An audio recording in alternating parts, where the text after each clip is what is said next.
Transfer of ப்ராப்பர்ட்டியில் மிக முக்கியமான topic தான் நம்ம பார்த்துட்டு இருக்கோம். மார்க்கேஜ் அப்படின்ற ஒரு கான்செப்ட். இதற்கு முந்தின வீடியோக்கெல்லாம் பார்த்தீங்கன்னா டெஃபினிஷன் பார்த்தாச்சு. அதுக்கப்புறம் பார்த்தீங்கன்னா எசென்ஷியல் எலிமெண்ட் ஆஃப் மார்க்கேஜ் பார்த்தாச்சு. அதுக்கப்புறம் டைப்ஸ் ஆஃப் மார்க்கேஜ் பார்த்தாச்சு. அதன் பிறகு வரக்கூடிய மிக முக்கியமான டாபிக் தான் இந்த ரைட்ஸ் ஆஃப் மார்க்கேஜர். ஒரு மார்க்கேஜருக்கு உண்டான ரைட்ஸ் என்ன? ஒரு ரைட்ஸ்ன்றது பார்த்தீங்கன்னா மிக முக்கியமான ஒரு கான்செப்ட். இந்த ரைட்ஸ் இல்லாத இடத்துல எந்த ஒரு வேலையும் மிக சுமூகமாக நடக்கிறதுக்கு வாய்ப்பு கிடையாது. ஒரு எக்ஸாம்பிள் பார்த்தீங்கன்னா, நீங்கள் ஒரு காலேஜுக்குள்ளே என்ட்ரி ஆகிருங்க, உங்களுக்கு உண்டான ரைட்ஸ் அந்த இடத்துல இல்லைன்னா உங்களை அரெஸ்ட் பண்ண மாதிரி ஒரு ஃபீல் உங்களுக்கு இருக்கும். இதுதான் ரைட்ஸுக்கு உண்டான வேல்யூ. அதே மாதிரி தான் ஒரு மார்க்கேஜர் இருக்கார், அதே மாதிரி மார்க்கேஜியும் இருக்காங்க. இவங்களுக்கு உண்டான ரைட்ஸ் இந்த இடத்துல இல்லைன்னா இந்த ஒட்டுமொத்த மார்க்கேஜும் ஒரு ஃபெயிலியரான ஒரு கான்செப்டாக தான் இருக்கும். ஒரு சண்டை சச்சரவோடு தான் ட்ராவல் ஆகும். அதன் அடிப்படையில் கொடுக்கப்பட்டது தான் இந்த டாபிக். செக்ஷன் 60லேருந்து 66 வரைக்கும் டிஃபைன் பண்ணி சொல்லக்கூடிய இந்த கான்செப்ட் ரைட்ஸ் ஆஃப் மார்க்கேஜர். உங்களுக்கு அடிக்கடிக்கு உங்களுடைய கொஸ்டின் பேப்பரில் கேட்கக்கூடிய ஒரு கொஸ்டின்ஸ் தான். மார்க்கேஜர்னா யார் அப்படின்றது இதற்கு முந்தின வீடியோவில் பார்த்துருந்தீங்கன்னா உங்களுக்கு தெரிஞ்சிருக்கும். இருந்தாலும் இந்த வீடியோவில் சும்மா சொல்லிடலாம். மார்க்கேஜர்னா யாருன்னு பார்த்தீங்கன்னா, அடமானம் வைத்தவர். அடமானம் வைத்தவர்னா யார்? தன்னிடம் சொத்து இருக்கக்கூடிய நபரை தான் நம்ம மார்க்கேஜர்னு சொல்கிறோம். அதை தான் தெளிவாக சொல்லப்பட்டிருக்கு. சொத்தின் உரிமையாளர், கடன் பெற விழைபவர், இந்த 3 கேரக்டரோடு இருக்கக்கூடிய அந்த நபர் பேர் தான் மார்க்கேஜர். அவருக்குண்டான ரைட்ஸை பற்றி தான் இப்போ நம்ம பார்க்க போகிறோம். அவருக்குண்டான முதல் ரைட்ஸ் என்னன்னு பார்த்தீங்கன்னா, ரீடிம் ஆஃப் ப்ராப்பர்ட்டி. அதாவது தன்னுடைய ப்ராப்பர்ட்டியை மீட்டு கொள்ளும் உரிமை அவருக்கு கண்டிப்பாக இருக்கணும் அப்படின்ற மாதிரி சொல்லியிருக்கு செக்ஷன் 60. எந்த நிலையிலும் அந்த ப்ராப்பர்ட்டி மீட்டுக்கொள்ளும் உரிமை அவருக்கு இருக்குது. அவர் என்னுடைய ப்ராப்பர்ட்டி எனக்கு வேணும்னு கேட்டுட்டாருன்னா கண்டிப்பாக மார்க்கேஜி கொடுத்து தான் ஆகணும். அதற்கு உண்டான எந்த ஒரு தீயான ஒரு வார்த்தைகளை சொல்லவே கூடாது. கண்டிப்பாக அவருக்கு உண்டான ப்ராப்பர்ட்டியை கொடுக்கணும். அதுதான் இந்த இடத்துல பார்த்தீங்கன்னா ரீடிம் ஆஃப் ப்ராப்பர்ட்டி அப்படின்ற ஒரு கான்செப்டில் செக்ஷன் 60 ரொம்ப ஸ்ட்ராங்காக சொல்லுது. பெரிய ஒரு டாப்பிக்கு. இந்த ஒரு விவகாரம் தெரிஞ்சதுக்கப்புறம் உங்களுடைய புத்தகத்தை மிக தெளிவாக ஒரு கோத்ரூ பண்ணுங்க. இந்த ரீடிம் ஆஃப் ப்ராப்பர்ட்டி எல்லா விவகாரங்களையும் சொல்லிக்கிட்டே வருவாங்க. எந்த இடத்துலையுமே பார்த்தீங்கன்னா மார்க்கேஜரை விட்டு கொடுக்காமல் சொல்லக்கூடிய ஒரு கான்செப்ட் தான் இந்த ரீடிம் ஆஃப் ப்ராப்பர்ட்டி.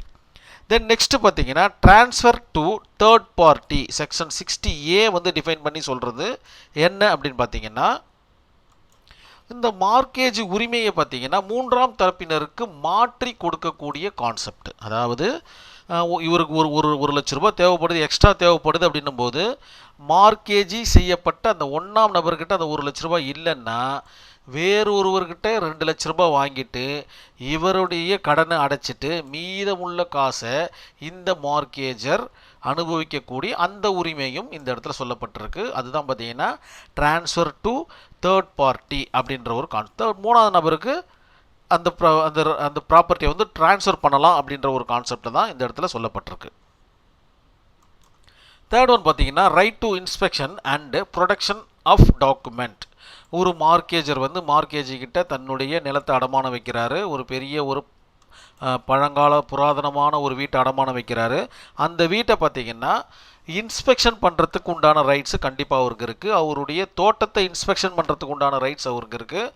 அதே மாதிரி அந்த நிலத்தையோ அல்லது வீட்டையோ பாதுகாக்கக்கூடிய உரிமையும் அவருக்கு இருக்குது. அந்த டாக்குமெண்ட்டையும் அவருக்கு பாதுகாக்கக்கூடிய உரிமை இருக்குது. எந்த நேரத்தில் கேட்டாலும் மார்க்கேஜ் அதற்குண்டான பதில் விளக்கத்தை கொடுக்கறதுக்கு தயாராக இருக்கணுன்றது தான் இந்த right to inspection and production of document section 60B பார்த்தீங்கன்னா டிஃபைன் பண்ணி சொல்லுது டிபி ஆக்டில். தென் நெக்ஸ்ட் ரைட்ஸ் அப்படின்னு பார்த்தீங்கன்னா அசெக்ஷன் டு மார்க்கேஜ்டு ப்ராப்பர்ட்டிஸ். செக்ஷன் 63 பார்த்தீங்கன்னா டிஃபைன் பண்ணி சொல்லுது. என்ன கான்செப்ட் அப்படின்னு பார்த்தீங்கன்னா, அடமானம் வைக்கப்பட்ட அந்த சொத்தின் வளர்ச்சியை பெறும் உரிமை. இப்போ பார்த்தீங்கன்னா ஒரு சின்னதாக ஒரு எக்ஸாம்பிள் சொல்கிறேன் பாருங்கள். ஒரு தோட்டத்தை நீங்கள் எழுதி வைக்கிறீங்க. தோட்டத்தில் இருக்கக்கூடிய மரங்களுடைய அளவு சிறிதாக இருக்குது. அது மிக பெரியதாக இருக்கும்போது நீங்கள் மீட்டு கொள்ளும் உரிமையை பெற்றிருக்கீங்க ரீடிம் ஆஃப் ப்ராப்பர்ட்டின் மூலிமா. இது வளர்ந்துடுச்சு, அதனால் நான் கொடுக்க மாட்டேன்னு மார்க்கேஜி சொல்ல முடியாது. அது ஒரு கான்செப்ட். இது ஜென்ரலாக இருக்கக்கூடிய விஷயந்தான், எல்லாருக்கும் தெரிஞ்ச விஷயந்தான். இப்போது இயற்கையின் பால், ஒரு இயற்கை சீற்றத்தின் பால் இவர் வைக்கக்கூடிய இந்த லேண்டு ஒரு எக்ஸ்ட்ராவாக ஒரு 2-3 300-400 ஸ்கொயர் ஃபீட் எக்ஸ்ட்ராவாக வருதுன்னு வச்சுப்போமே, அந்த 300 ஸ்கொயர் ஃபீட்டை இந்த மார்க்கேஜி உரிமை கொண்டாட முடியாது. எக்ஸ்ட்ரா வந்தாலும் சரி அதை மார்க்கேஜர்கிட்ட தான் கொடுக்கணும். அவர் ரீடீம் ஆஃப் ப்ராப்பர்ட்டி எப்போ கேட்குறாரோ அவருக்கு உண்டான டாக்குமெண்ட்டை கொடுத்துட்டு அந்த பொசிஷனை விட்டுட்டு வெளியில் போக வேண்டிய வேலை தான் இந்த மார்க்கேஜுக்கு இருக்குது. மற்ற கதைகள் பேசுவதற்குண்டான வேலைகள் கிடையவே கிடையாது. அந்த சொத்தில் ஏற்படும் வளர்ச்சிகளை அனுபவிக்கும் உரிமை மார்க்கேஜரை மட்டும்தான் சேரும், மார்க்கேஜியே சேராது. அது 300 ஸ்கொயர் ஃபீட்டாக இருந்தாலும் சரி, 3000 ஸ்கொயர் ஃபீட்டாக இருந்தாலும் சரி, அது அவரை தான் சேரும். இந்த மாதிரியான விவகாரங்கள்லாம் பார்த்திங்கன்னா கிராமத்தில் நிறைய நடக்கிறதுக்கு வாய்ப்பு இருக்குது. ஒரு ஏரி பக்கத்தில் இருக்கக்கூடிய இடங்களாக இருக்கட்டும், ஆற்றுப்படுகைகளில் இருக்கக்கூடிய இடங்களாக இருக்கட்டும், அதெல்லாம் பார்த்திங்கன்னா கொஞ்சம் எக்ஸஸாக ஒரு லேண்டை உருவாக்கக்கூடிய தன்மையை பெற்ற ஒரு நிலங்களாக இருக்கிற பட்சத்தில் அந்த வளர்ச்சியை பெரும் உரிமை யாருக்கு இருக்குதுன்னு பார்த்திங்கன்னா மார்க்கேஜருக்கு மட்டும்தான் இருக்குது, மார்க்கேஜிக்கு இல்லை அப்படின்னு மிக தெளிவாக செக்ஷன் 63 டிஃபைன் பண்ணி சொல்லிடுது. அடுத்த உரிமையை பார்த்தீங்கன்னா மார்க்கேஜர் பவர் டு லீஸ்ன்னு சொல்லியிருக்காங்க. என்ன இதோட மீனிங் அப்படின்னு பார்த்தீங்கன்னா, நிலத்தின் உரிமையாளர் பார்த்தீங்கன்னா லீஸுக்கு விடலாம் அப்படின்ற மாதிரி சொல்கிறாங்க மார்க்கேஜ்டு ப்ராப்பர்ட்டியை. இப்போ ஃபார் எக்ஸாம்பிள் பார்த்தீங்கன்னா மார்க்கேஜர் வந்து மார்க்கேஜிக்கிட்ட இடத்த வந்து அடமானம் வச்சுட்டாரு, ஒரு சிம்பிள் மார்க்கேஜ்னு வச்சுப்போமே. அப்போ என்ன ஆகுன்னு பார்த்தீங்கன்னா டைட்டில் அவர் பேரில் மாறி இருக்கும். யார் பேரில் மாறி இருக்கும்? மார்க்கேஜ் பேரில் மாறி இருக்கும். ஆனால் பொசிஷன் பார்த்தீங்கன்னா மார்க்கேஜர் அண்டரில் தான் இருக்கும் இந்த பொசிஷன். அப்போ என்ன ஆகும் அப்படின்னு பார்த்தீங்கன்னா, இவருக்கு மேல்கொண்டு பணம் தேவைப்படும் பட்சத்தில் இவர் இந்த இடத்த லீஸுக்கு விடலாம். இந்த ஓல் ப்ராப்பர்ட்டி பார்த்தீங்கன்னா லீஸுக்கு விட்டு அந்த ஒரு தோப்பாக இருக்கட்டும் இல்லை பழைய வீடாக இருக்கட்டும் விட்டு இதிலேருந்து வரக்கூடிய வருவாயை இவர் அனுபவிக்கலாம். அந்த உரிமை மார்க்கேஜரை சேரும்.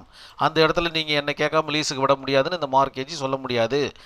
மார்க்கேஜிக்கு உண்டான ஒரே ஒரு கன்சிடரேஷன் அவர் கொடுத்த பணத்திற்குண்டான வட்டியுடன் சேர்ந்த வருவாய் மட்டுமே தவிர மற்ற கதைகள் பேசுவதற்கு இந்த இடத்துல அவருக்கு வேலை கிடையாதுன்றதை நினைவில் வச்சுக்கணும். இந்த இடத்திற்குண்டான பொசிஷனை அவருக்கு லீஸுக்கு விடலாம், வாடகைக்கு விடலாம், என்ன மாதிரி வருவாயை பெருக்கிறதுக்கு வேண்டாலும் அவர் வந்து யூஸ் பண்ணிக்கலாம் அப்படின்றது தான் செக்ஷன் 65A மிக மிக தெளிவாக சொல்லிடுது. அடுத்தபடியாக இருக்கக்கூடிய ரைட்ஸ் என்ன பார்த்தீங்கன்னா, இம்ப்ரூவ்மெண்ட் டு மார்க்கேஜ்டு ப்ராப்பர்ட்டி. ஒரு மார்க்கேஜர் ஒரு ப்ராப்பர்ட்டியை மார்க்கேஜ் பண்ணிட்டாரு. அந்த ப்ராப்பர்ட்டி ஏதோ ஒரு வகையில் மார்க்கேஜ் வந்து இம்ப்ரூவ்மெண்ட் பண்ணுறாரு. ஃபார் எக்ஸாம்பிள் பார்த்தீங்கன்னா ஒரு வீட்டை வந்து செப்பனிடுறாரு, அந்த வீட்டை வந்து நம்ம அழகுபடுத்துகிறாரு, அவருடைய பொசிஷனில் இருக்கிறதுனால அந்த அவருடைய கண்ட்ரோலில் வச்சுருக்காரு. ஸோ இதுவும் ஒரு வகையில் மார்க்கேஜியோடைய ரைட்ஸ் தான். அதே மாதிரி ஒரு தோட்டமாக இருந்துச்சுன்னா அந்த தோட்டத்திலேருந்து வரக்கூடிய வருவாயை இவர் பெருக்கிக்கலாம் அப்படின்ற ஒரு கண்டிஷனோட ஒரு மார்க்கேஜ் வச்சுருக்காங்கன்னா அவர் என்ன பண்ணுறாருன்னா அந்த வருவாயை முழு அளவில் ஈட்டுறதுக்காக அந்த தோட்டத்துக்கு சுற்றி ஃபென்சிங் போடுறாரு. ஃபென்சிங் போட்டு முழு வருவாயை ஈட்டிக்கிறாரு. இப்போது மார்க்கேஜ் மீட்டக்கூடிய ரிடீம் ஆஃப் ப்ராப்பர்ட்டியை மீட்டக்கூடிய நேரம் வரும்போது மார்க்கேஜி கிட்ட இவர் அப்ரோச் பண்ணுறாரு, இவரும் ப்ராப்பர்ட்டியை கொடுக்க சம்மதிக்கிறாரு.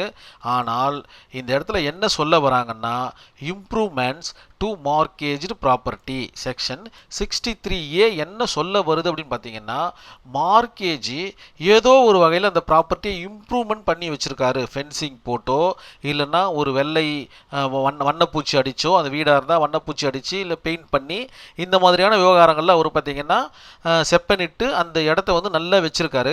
அதற்குண்டான அமௌண்ட்டையும் சேர்த்து கொடுக்கணும் அப்படின்றது தான் செக்ஷன் 63A டிஃபைன் பண்ணி சொல்லுது. அந்த இடத்துல நான் கொடுத்தா மாதிரி நீங்கள் கொடுத்தாகணும் அப்படின்ற பேச்செல்லாம் இருக்கக்கூடாது. அதற்குண்டான அமௌண்ட்டை கண்டிப்பாக கொடுத்தாகணும்.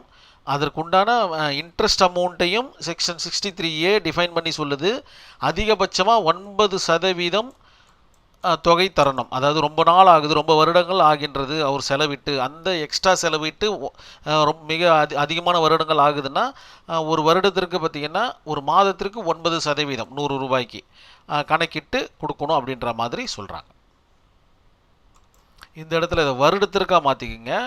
வருடத்திற்கு 9% கணக்கிட்டு வட்டியுடன் சேர்த்து அசலும் கொடுக்க வேண்டும், ப்ளஸ் இந்த மார்க்கேஜ் அமௌண்ட்டையும் கொடுக்கணும். இவைகள் தான் பார்த்தீங்கன்னா ரைட்ஸ் ஆஃப் மார்க்கேஜருடைய கான்செப்ட். உங்களுடைய ஆன்சர் ஷீட்டில் நேர்த்தியாக இருக்கிற மாதிரி பார்த்துக்குங்க. இதன் பிறகு உங்களுடைய புத்தகத்தை படிக்கும்போது நிறைய பாயிண்ட்ஸ் கிடைக்கும். அந்த பாயிண்ட்ஸை நீங்கள் அரே பண்ணிக்கிங்க. ஒரு சில கேஸ் ஸ்டடிஸ் இருக்குது. இனி வரும் வகுப்புகள் அந்த கேஸ் ஸ்டடிஸை கொடுக்கறதுக்கு ட்ரை பண்ணுறோம்.